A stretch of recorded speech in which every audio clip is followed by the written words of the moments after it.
أحييت روحي وأنرت قلبي وهبت.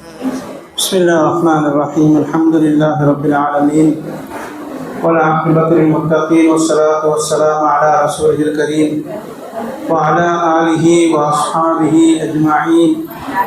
أما بعد، قال الله تعالى في القرآن العظيم والفرقان المجيد: قال أعوذ بالله من الشيطان الرجيم. بسم الله الرحمن الرحيم.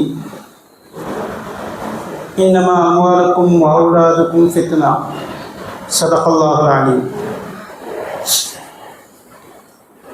அல்லாஹுடைய கிருபையினால அல்பாக்கியாத் சாலிஹாத் மற்றும் அதனுடைய கிளை மதரசாக்கள்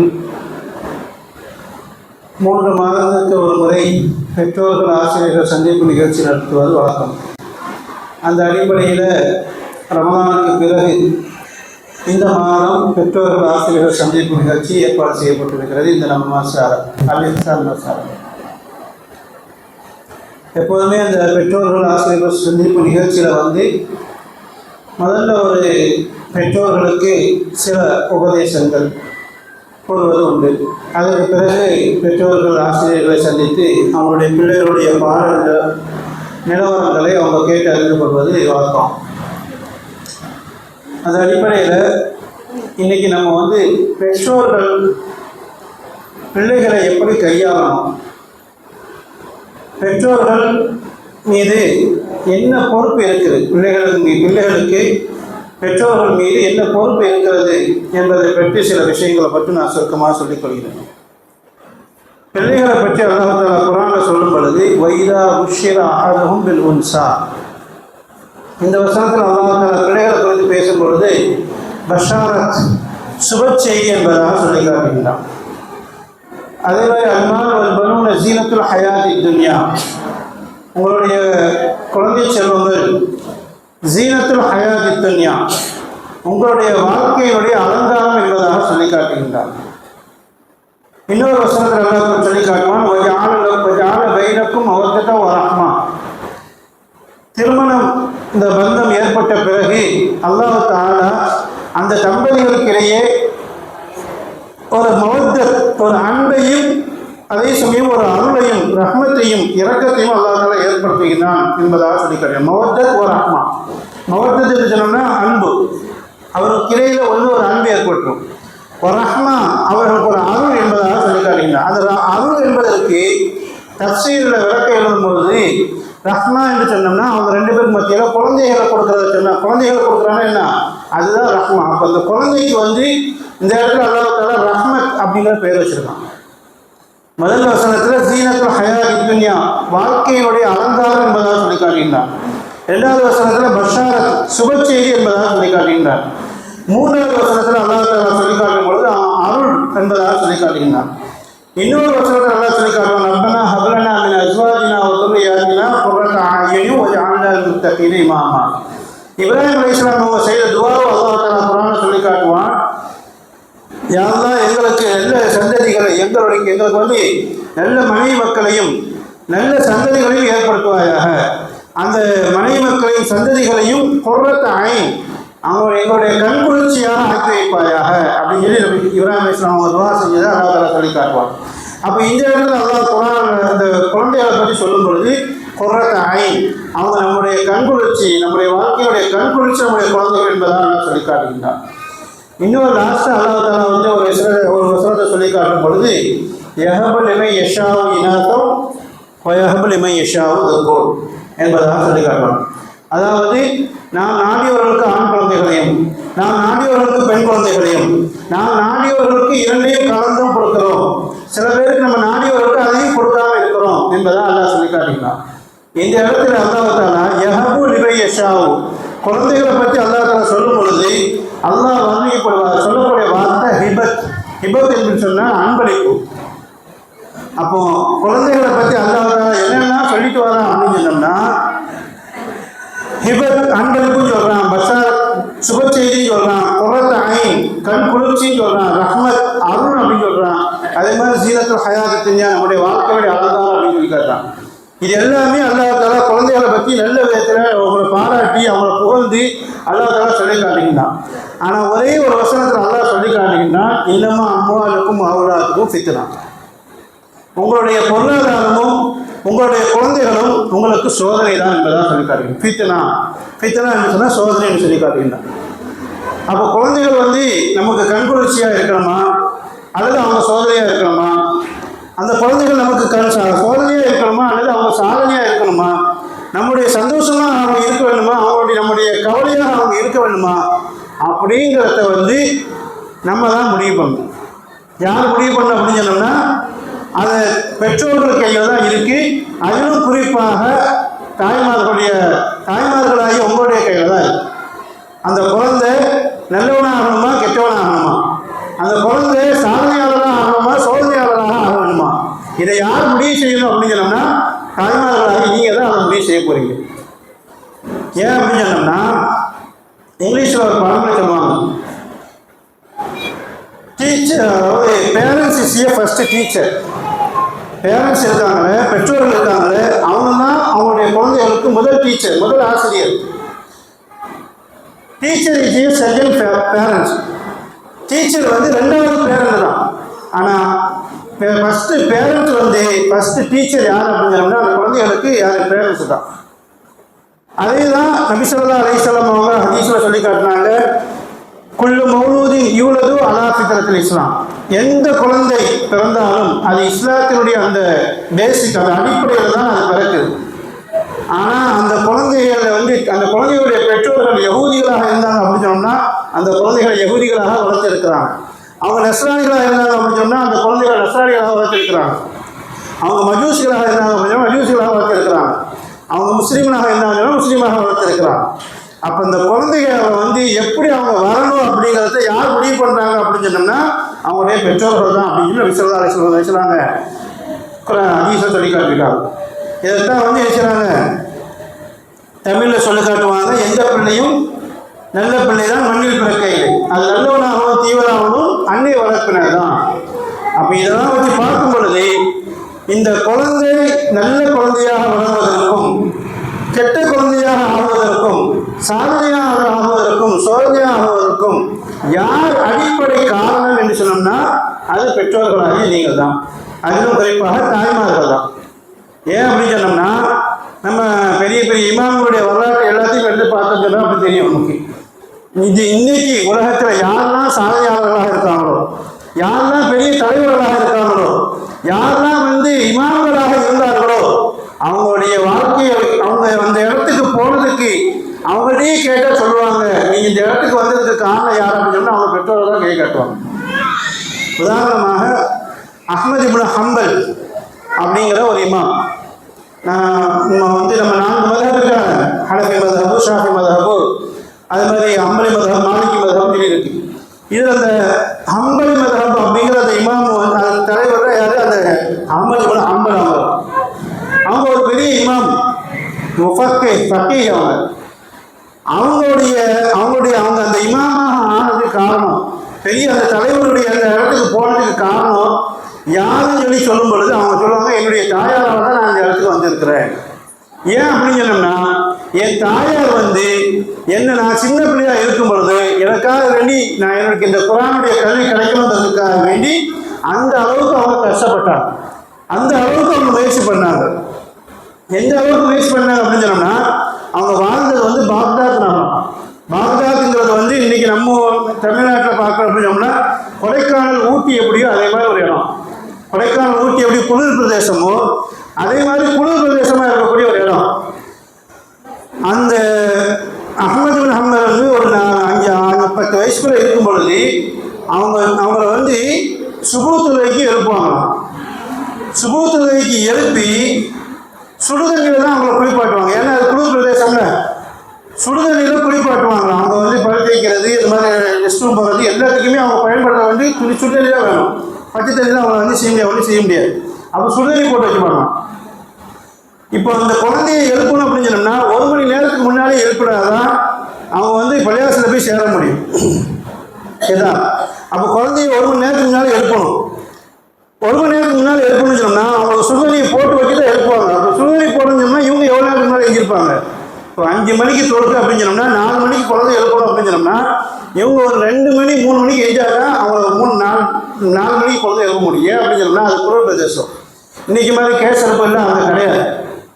என்ன செய்யணும்னா விறகு பிறக்கணும், பிறகு பிறக்கி அதை காய வச்சு அதுக்கப்புறம் தீ மூட்டி அதுக்கப்புறம் அந்த சுடுதண்ணி கேட்ட தண்ணி காஞ்சி சூடாகி அதுக்கப்புறம் தான் குழந்தைய எழுப்புவாங்க.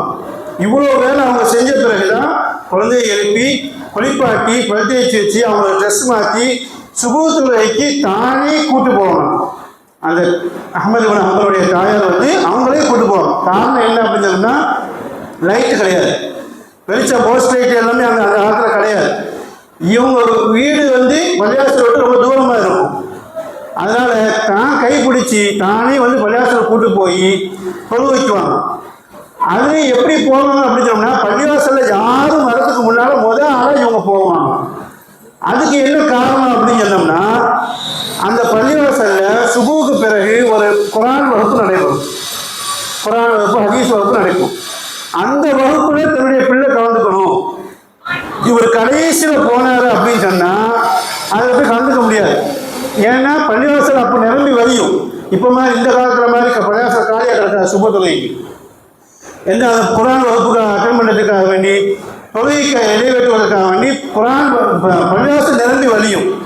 அப்போ இவர் சின்ன பையனாக இருக்கிறனால இவர் கடைசியில் இருந்தார் அப்படின்னு சொன்னால் இவருக்கு அதை கேட்காது, அங்கே பார்க்க முடியாது, என்ன நடக்குதுன்னே தெரியாது. அப்படிங்கிறதுக்காண்டி முதல் சப்பில் உட்கார வைக்குவாங்களாம்.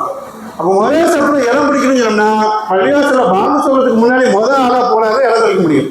அதனால் முதல் ஆளாக அங்கே கொண்டு உட்கார வச்சுட்டு அவங்களும் அங்கேயே உட்காந்து தொழுவாங்க. அவங்களும் அங்கேயே உட்காந்து தொழுகை நிறைவேற்றுவாங்க. அந்த தொழுகையை நிறைவேற்ற பிறகு அந்த குர்ஆன் கிளாஸை முடிச்சுட்டு வந்த பிறகு தான் அவங்க கையை பிடிச்சி தான் பிள்ளையை வீட்டுக்கு கொண்டு போவாங்க. இவ்வளோ ரிஸ்க் எடுத்தாங்க. எதுக்கு? நம்ம பிள்ளைக்கு வந்து கல்வி கிடைக்கணும், குர்ஆனுடைய கல்வி கிடைக்கணும், ஹதீஸினுடைய கல்வி கிடைக்கணும், மார்க்கத்தை தெரிஞ்சுக்கணும், அவர்கள் ஒழுக்கம் கிடைக்கணும் அப்படிங்கிறதுக்காக வேண்டி என்னுடைய தாயார் அவ்வளோ ரிஸ்க் எடுத்து எனக்கு கல்வியை கிடைக்க வச்சாங்க. அதனால தான் நான் அந்த ஒரு இடத்துக்கு வந்திருக்கேன் அப்படின்னு சொல்லி அஹமது இப்னு ஹம்பல் ரஹ்மத்துல்லாஹி அலைஹி அவங்க சொல்லுவாங்க. அப்போ ஒரு தாயாருடைய பொறுப்பு என்ன அப்படின்னு சொன்னோம்னா அவங்கள வந்து குர்ஆனோடு ஹதீஸோடு மதரசாவோடு ஆலிமோடு உஸ்தாதோடு இணைச்சி வைக்கணும். அப்போ தான் அவங்களுக்கு அந்த மார்க்கு கிடைக்கும். அது இப்போ தெரியாது, அவங்க பெரிய ஆளாக வளர்ந்து வரும்போது தான் சொல்லுவாங்க. இப்போ இன்னும் நம்மளே உணர்வோம், நம்ம சின்ன பிள்ளையாக இருக்கும்போது இந்த மாதிரிலாம் நம்ம மசாலா போட்டு விடாமல் போயிட்டாங்களே, நம்ம விட்டிங்கன்னா நம்ம படிச்சிருப்போமே, நம்ம ஓடிருப்போமே, நம்ம வந்து ஒரு ஆலிமாவாக ஆகியிருக்கலாமே அப்படின்னு உணர்வோம். ஆனால் இப்போ நம்ம அந்த பிள்ளைகளை வந்து அப்படியே வந்து அவங்க விளையாட விட்டுட்டோம் அப்படின்னு சொன்னோம்னா அவங்க நிச்சயம் அப்படியே போயிடுவாங்க. அதனால் பிள்ளைகள் தாய்மாருடைய பொறுப்பு என்ன அப்படின்னு சொன்னோம்னா முதல்ல அவங்கள பிள்ளைகளை வந்து என்ன செய்யணும், மதரசாவில் கொண்டு வந்து சேர்க்கணும்.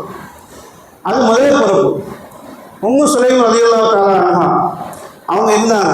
அவங்களுடைய பிள்ளை அனஸ் இப்னு மாலிக் ரலியல்லாஹு தஆலா நபி ஸல்லல்லாஹு அலைஹி வஸல்லம் அவங்க கூட 10 வருஷம் ஹித்மத் செஞ்சுட்டு இருந்தாங்க. இவங்களுடைய சரித்திரத்தை எழுதும்போது சொல்றாங்க, உம்மு சுலைம் ரலியல்லாஹு தஆலா அன்ஹா வந்து இருக்காங்க.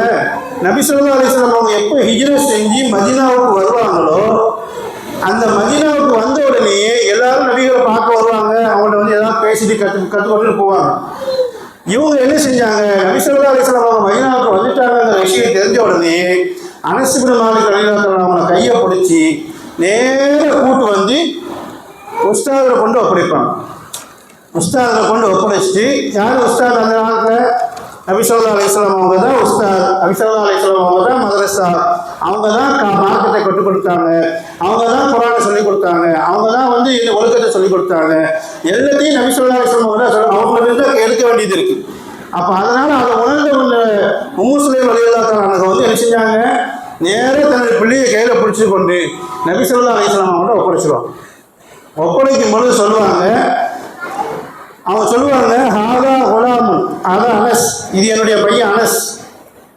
அந்த பையனுடைய திறமை என்ன அப்படிங்கிறதையும் அவங்களுடைய தாயார் வளர்ந்து வச்சுருந்தாங்க. அவங்களுக்கு தெரியும்.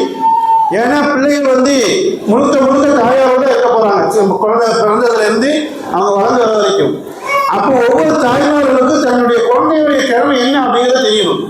இங்கே அதை சொல்லி காட்டுவாங்க அவங்க, அதான் அனஸ், இது என்னுடைய பிள்ளை அனஸ்.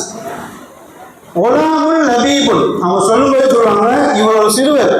எப்படிப்பட்ட சிறுவர் தெரியுமா? என்ன லபீபுல், புத்தி கூர்மையுள்ள சிறுவர், நல்ல அறிவாளி, நல்ல திறமை இருக்கு இவர்கிட்ட. நபி ஸல்லல்லாஹு அலைஹி வஸல்லம் கூட சொல்றாங்க, இவரோட நல்ல திறமை இருக்கு, இவங்களை நீங்க பயன்படுத்திக்கங்க. கார்த்திகுன், அவர் நல்ல எழுதக்கூடியவர், அவர் நல்ல எழுதுவார், ஹேண்ட் ரைட்டிங் நல்லா இருக்கும், அதையும் நீங்க பயன்படுத்திங்க. நபி ஸல்லல்லாஹு அலைஹி வஸல்லம் அதையும் பயன்படுத்துறாங்க. அவங்களை வந்து வகி இறங்கும்போது அதை எழுதுவதற்கு நிறைய பேர் நியமிச்சாங்க, அதில் இவரும் ஒருத்தர். அப்போ எல்லாத்தையும் அவங்களுடைய திறமை என்ன அப்படிங்கிறத தெரிஞ்சு வச்சுட்டு நபி ஸல்லல்லாஹு அலைஹி வஸல்லம் அவங்கள்ட்ட வந்து சொல்லுவாங்க, நீங்கள் இவங்க இதெல்லாம் வச்சுக்காங்க, நான் வந்து இப்போ என்ன செஞ்சுருக்கேன், உங்கள்கிட்ட கொண்டு வந்திருக்கேன். அத்தைக்கு பிஹி எஸ்தமுக்க, நான் அவங்கள்ட்ட கொண்டு வந்திருக்கேன். எதுக்கு தெரியுமா? உங்களுக்கு பணிவிடை செய்வதற்காக வேண்டி, பணிவிடை செய்வதற்காக வேண்டி சொல்லி ஒரு புதுசாக நபி ஸல்லல்லாஹு அலைஹி வஸல்லம் அவங்கள்ட்ட ஒப்படைச்சிட்டு அவங்க சொல்லுவாங்க, ஃபதுஉ, அவருக்காக நீங்கள் துஆ செய்யுங்க. அவங்கள எல்லாத்தையும் கற்றுக் கொடுங்க, அவங்க கூடயே வச்சுக்கோங்க. ஒழுக்கத்தை கற்றுக் கொடுங்க, மார்க்கத்தை கற்றுக் கொடுங்க, குரானை கற்றுக் கொடுங்க, அவங்கள உங்க கூடயே வச்சுக்கோங்க. ஆனால் அவங்களுக்கான துஆ செய்யுங்க. அதாவது எப்படி பிள்ளைகளை அவங்க என்ன செஞ்சாங்க, மதரசாவை கொண்டு முழுசாக ஒப்படைச்சிட்டாங்க. ஒப்படைச்சிட்டு உஸ்தாதில் துஆ செய்ய சொல்கிறாங்க. ஏன்னா பெற்றோர்களுக்கு அடுத்து பிள்ளைகளுக்காக வேண்டி உடனடியாக கபூலாகக்கூடிய துவாக்களில் வந்து பெற்றோர்கள் செய்யக்கூடிய துவா முதல்ல, ரெண்டாவது ஆசிரியர்கள் செய்யக்கூடிய துவா. அதனால அவங்கள்ட்ட சொல்லுவாங்க, நீங்க துவா செய்யுங்க அப்படின்னு சொல்லுவாங்க. ஒரு சந்தர்ப்பத்தில் நபி ஸல்லல்லாஹு அலைஹி வஸல்லம் அவங்க அனஸ் ரலியல்லாஹு தஆலா அன்ஹுக்காக ஒரு துவா செய்வாங்க. அல்லாஹும்ம அக்ஸிர் மாலஹு வ வலதஹு வ உம்ரஹு வ பாரிக் லஹு வ அத்கிலஹு ஜன்னah. 4 விஷயங்கள் சொல்லுவாங்க. யா அல்லாஹ், இந்த அனஸுக்கு நீ பொருளாதாரத்தை அதிகமாக கொடுப்பாயாக, குழந்தைகளை அதிகமாக கொடுப்பாயாக, அவருடைய வயதில் பறக்க செய்வாயாக, அவர் நீ சொர்க்கத்தில் நுழைய வைப்பாயாக அப்படின்னு துவா செய்வாங்க.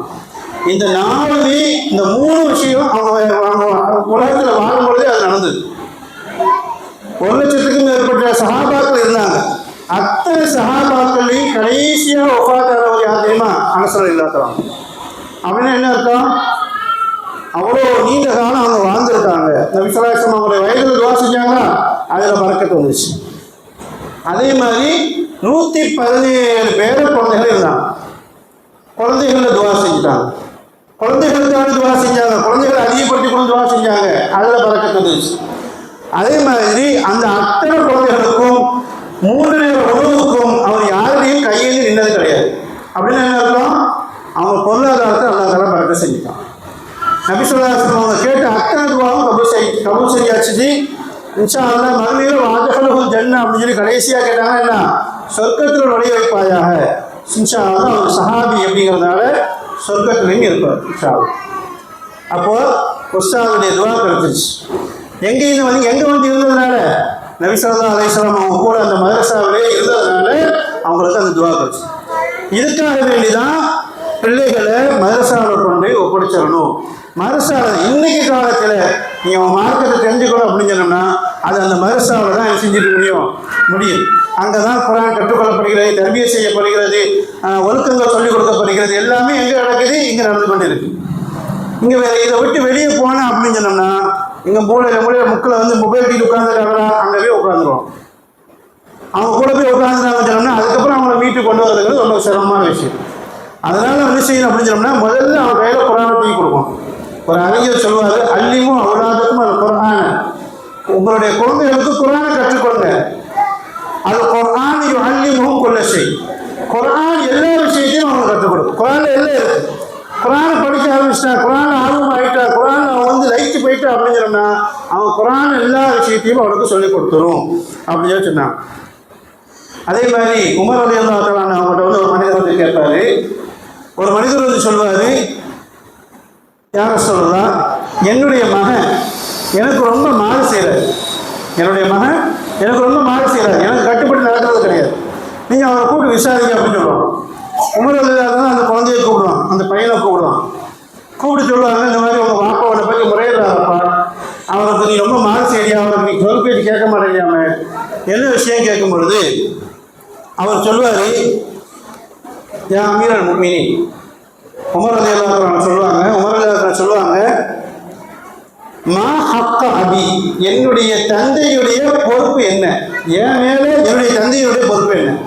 அதாவது அவர் பொதுவாக கேட்கிறார், ஒரு பிள்ளை மீது பெற்றோர்களுடைய பொறுப்பு என்ன அப்படின்னு கேட்கிறார். ஒரு தந்தையினுடைய பொறுப்பு என்ன கேட்கும் பொழுது உமர் ரலியல்லாஹு தஆலா 3 விஷயம் சொல்லுவாங்க. ஒன்று, யுஅல்லிமுக அல் குர்ஆன், அவர் உனக்கு குர்ஆனை கற்றுக் கொடுத்துருக்கணும். அவர் சொல்ல எனக்கு குரான் கற்றுக் கொடுக்கல. ரெண்டாவது இஃப்தார உம்மக்க, உனக்கு ஒரு சிறந்த தாயை அவங்க தேர்ந்தெடுத்திருக்கணும். நல்ல தாயை உனக்கு தேர்ந்தெடுத்திருக்கணும். அவர் சொல்றாரு எனக்கு தாய் நல்ல தாயை தேர்ந்தெடுக்கல. அவங்க சொல்லுவாங்க என்னுடைய தாய்க்கு வந்து புத்தி சுவாதீனம் இல்லாதவங்க, அப்படிப்பட்ட ஒரு தாயை தான் எனக்கு அவர் தேர்ந்தெடுத்திருக்கிறார். அப்போ அதுலேயும் அவர் எனக்கு குறை செஞ்சுட்டார். மூணாவது இஃப்தார இஸ்மக்க, உனக்கு ஒரு நல்ல பேரை அவர் தேர்ந்தெடுத்திருக்கணும். அவர் சொல்லுவார் எனக்கு வந்து ஜோல் அப்படின்னு பேர் வச்சிருக்காரு. ஜோல் அப்படின்னு சொன்னோம்னா மர வண்டின்னு அர்த்தம், மரத்தை எடுத்துட்டு போற வண்டி அப்படின்னு அர்த்தம்.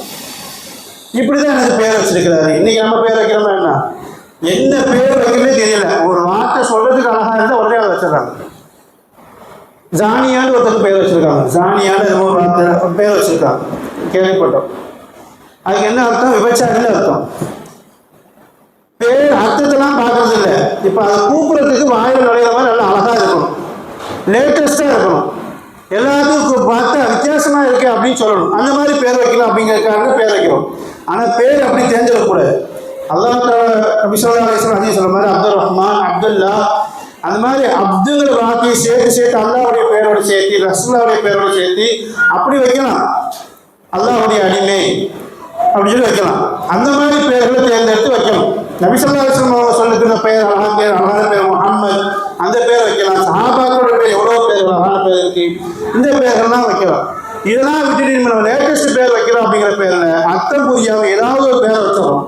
ஆனால் அப்படி ஒரு நல்ல பேரை தேர்ந்தெடுப்பது நான் பிள்ளைகளுக்கு செய்ய வேண்டிய கடமைகளில் ஒன்று. அதை புரிஞ்சுக்கணும்.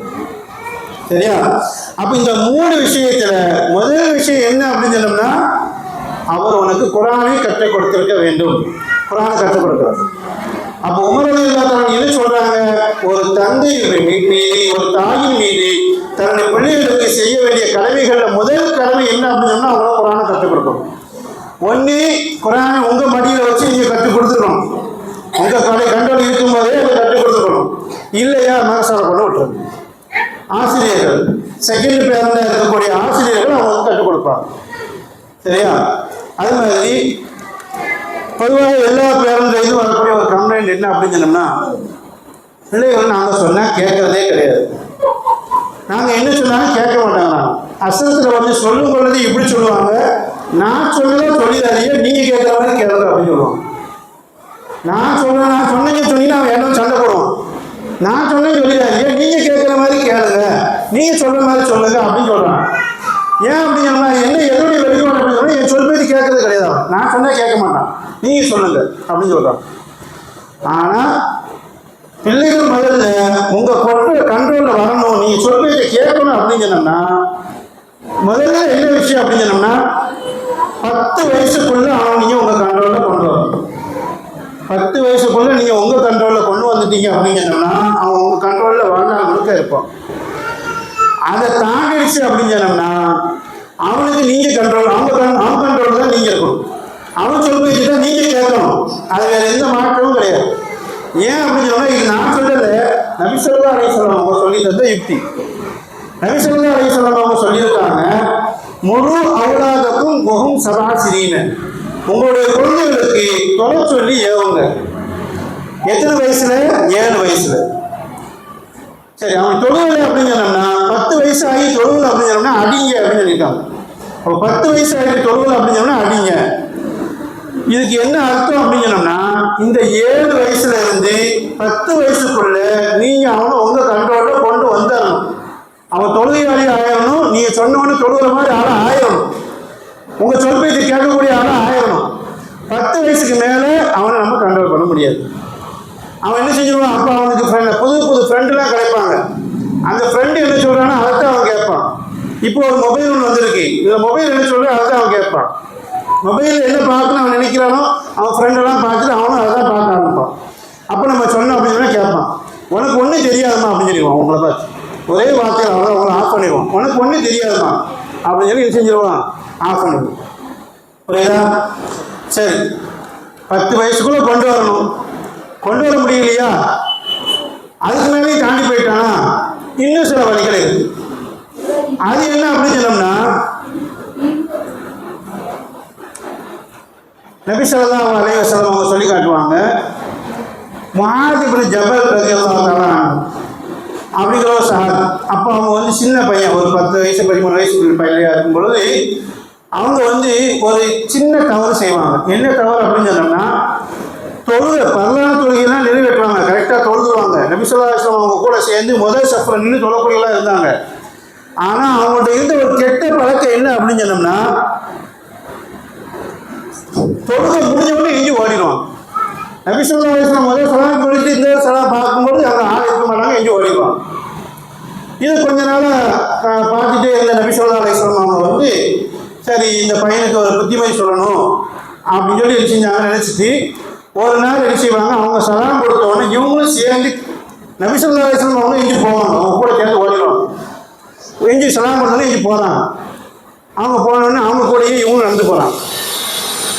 இப்போ நமக்காக வேண்டி நபி ஸல்லல்லாஹு அலைஹி வஸல்லம், நபி ஸல்லல்லாஹு அலைஹி வஸல்லம் யாரு, அவர் பெரிய தலைவர், நம்ம ஒரு சின்ன பையன், நம்ம எங்கே ஓடி வரோம் அப்படிங்கிறதுக்காக நபி ஸல்லல்லாஹு அலைஹி வஸல்லம் நம்ம கூட ஓடி வராங்க அப்படின்னு சொல்லிட்டு, அப்போவே இல்லை நம்ம கூட ஏதோ சொல்றதுக்கு வராங்க அப்படிங்கிற மாதிரி என்ன செஞ்சுவார் அப்படின்னு சொன்னோம்னா, அந்த முஆத் இப்னு ஜபல் இல்லாதவங்க வந்து கொஞ்சம் நபி ஸல்லல்லாஹு அலைஹி வஸல்லம் அவங்க பக்கம் சாஞ்சிடுவார். அவர் என்னமோ சொல்ல வர நம்ம கேட்கணும் அப்படிங்கிற மாதிரி ஒரு இடத்துக்கு வந்துடுவார். நபி ஸல்லல்லாஹு அலைஹி வஸல்லம் போயிட்டு இருக்கும்போது அவங்க கையை இப்படி பிடிச்சிருவாங்க. 2 பேரும் நடந்து போகிறாங்க, கையை இப்படி பிடிச்சிருவாங்க. அந்த கையை பிடிச்ச உடனே ஒரு உணர்வு பரிமாற்றம் 2 பேருக்கு மத்தியில். அவங்க வந்து ஒரு பாதிக்கு மேலே அவங்க என்ன செய்வாங்க, நபி ஸல்லல்லாஹு அலைஹி வஸல்லம் அவங்க கண்ட்ரோலில் வந்துடுவாங்க. வந்துட்டு கொஞ்ச நேரம் நடந்து போவாங்க. நபி ஸல்லல்லாஹு அலைஹி வஸல்லம் அவங்க சொல்லுவாங்க, உஹிப்புக்க, நான் உன்னை நேசிக்கிறேன் அப்படின்னு சொல்லுவாங்க. நான் உன்னை நேசிக்கிறேன் அப்படின்னு சொல்லுவாங்க. இந்த வார்த்தையே வந்து நபி ஸல்லல்லாஹு அலைஹி வஸல்லம் அவங்க அந்த நேரத்தில் அவங்க எதிர்பார்த்திருக்க மாட்டாங்க. என்ன வந்து ஒரு பெரிய தலைவர், அல்லாஹ்வுடைய தூதர் என்ன நேசிக்கிறேன்னு சொல்றாங்களே அப்படின்னு சொன்னோன்னே நபி ஸல்லல்லாஹு அலைஹி வஸல்லம் அவங்களுடைய முழு கண்ட்ரோலுக்கு அவர் வந்துடுவார்.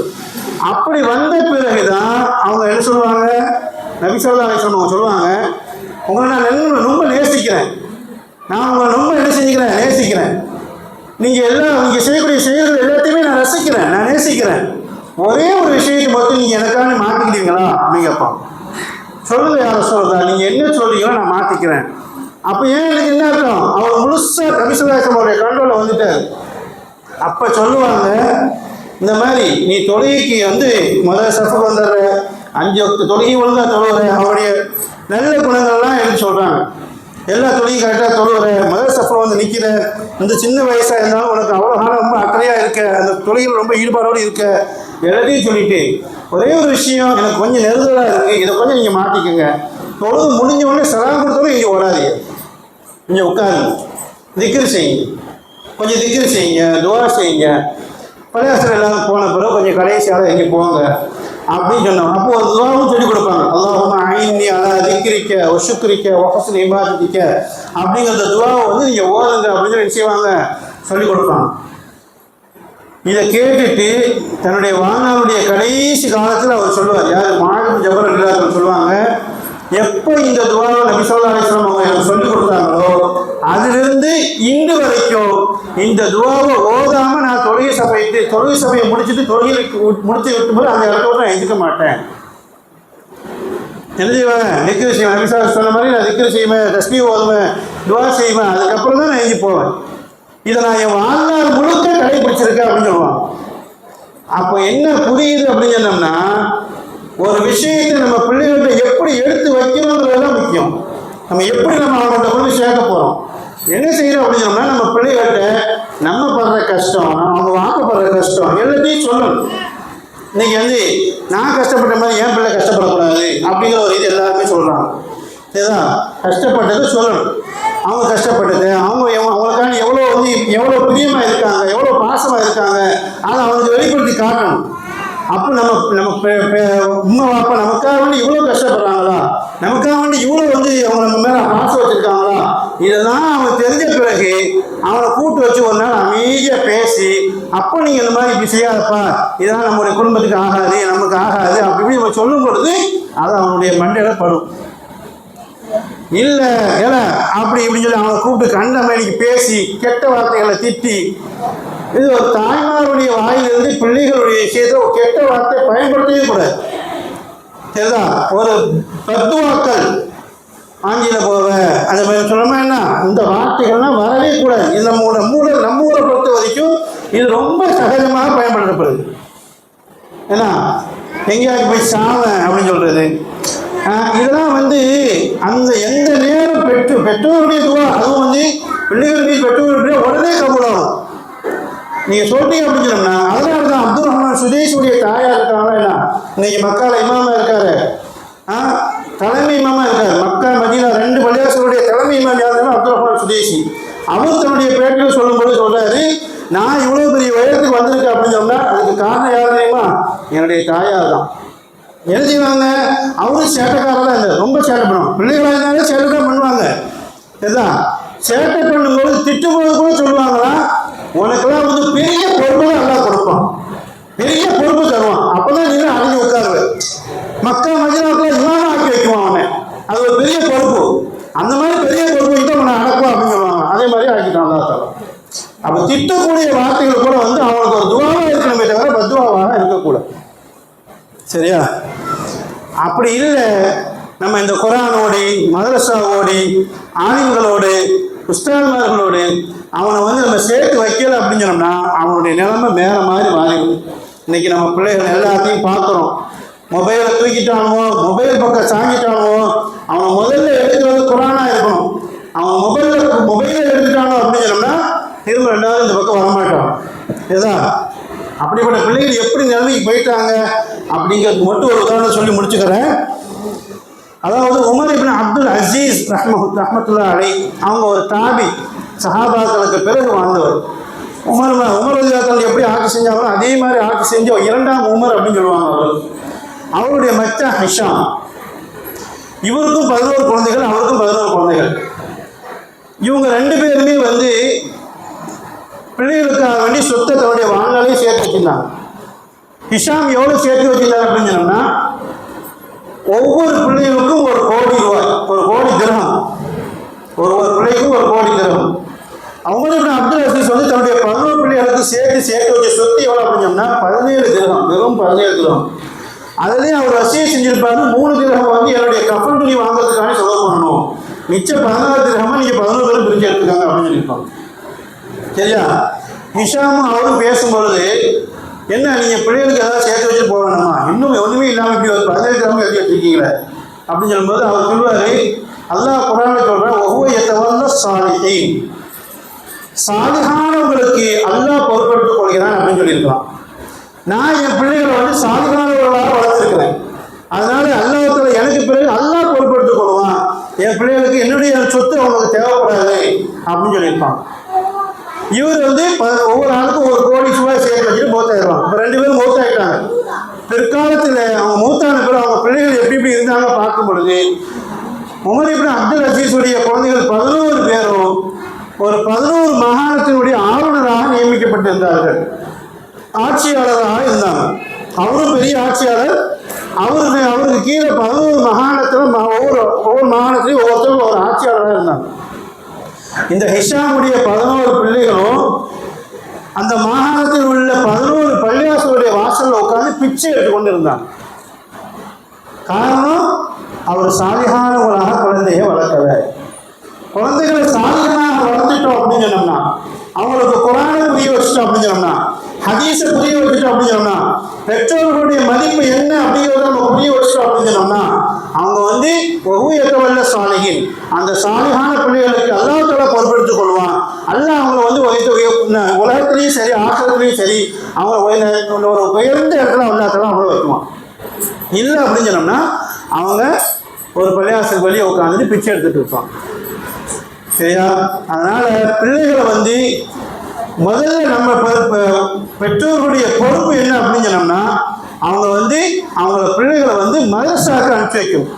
இதில் அதிகமான என்ன அப்படி சொன்னோம்னா, கம்ப்ளைண்ட் என்ன அப்படின்னு சொன்னோம்னா, விடுமுறை அதிகமாக லீவு போடுறது. லீவு அதுக்கு வந்து பெற்றோர்களே வந்து பொய் காரணம் சொல்றது.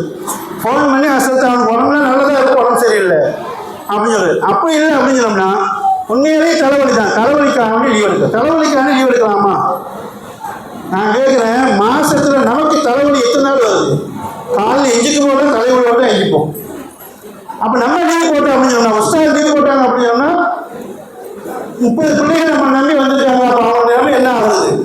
அப்படியே நினைச்சு தான் 18 நம்ம ஓடி வருவோம். இந்த மாதிரி பிள்ளைகள் எல்லாமே லீவில் இருப்பாங்க. ஒரு 20 பேர் 10 பேர் 10 பேர் இருந்தாங்க, 4 பேர் லீவு வச்சு 4 பேர் இங்கே வந்து புஸ்தகமாக அரேஞ்ச் செய்வாங்க. 4 பேருக்கு ஒரு 5 நிமிஷம் பாடம் கேட்டு உட்காந்து அவங்க தூங்குற நிலைமையில தான் இருக்கும். அதனால் காலை மதரசாக்கள் அதிகமாக விடுமுறை இருக்குது. விடுமுறைங்கிறது வந்து நான் திரும்ப அதான் சொல்லுவேன், ஒவ்வொரு நாள் விடுமுறையும் உங்களுடைய பிள்ளையுடைய பாடத்தை பாதிக்கும். ஒரு நாள் விடுமுறை பாடம் சொல்லி கொடுத்துட்டோம், அந்த பாடத்தை அவன் மறுநாள் வந்தான் அப்படின்னு சொன்னால் அதை கண்டினியூவாக ஓதிடுவான். இல்லை அப்படின்னு சொன்னால் நீங்கள் 2 நாள் லீவ் போட்டு 4 நாள் அனுப்பி வைக்கிறோம்னா திரும்ப 2வது அதுக்கு அந்த பாடம் புதுசாக தெரியும். புரியுதா? இது ஹிப்ஸு பிள்ளைகளுக்கு நல்ல புரியும். ஒரு பாடம் பார்த்து கஷ்டப்பட்டு பாடம் சொல்லியிருப்பான், அதை சபக் பாடங்களையும் நாங்கள் கேட்குறோம்.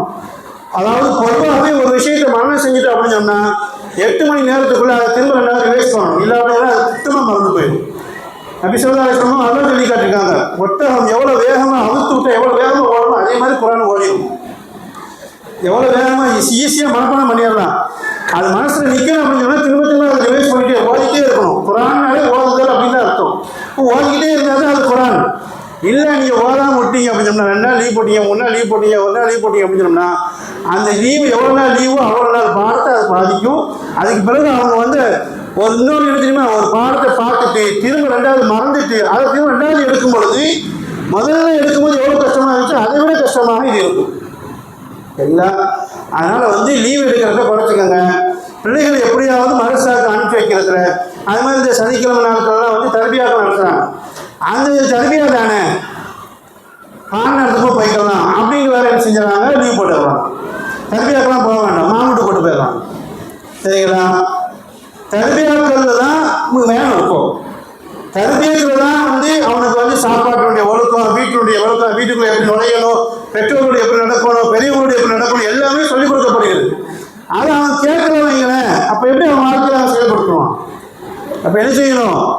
முதல்ல எல்லா நாளும் மதரசாக்களோடு அவனை தொடர்பில் இருக்கணும். அதுதான் பெற்றோருடைய முக்கியமான பொறுப்பாக இருக்குது. நேரமாயிடுச்சு.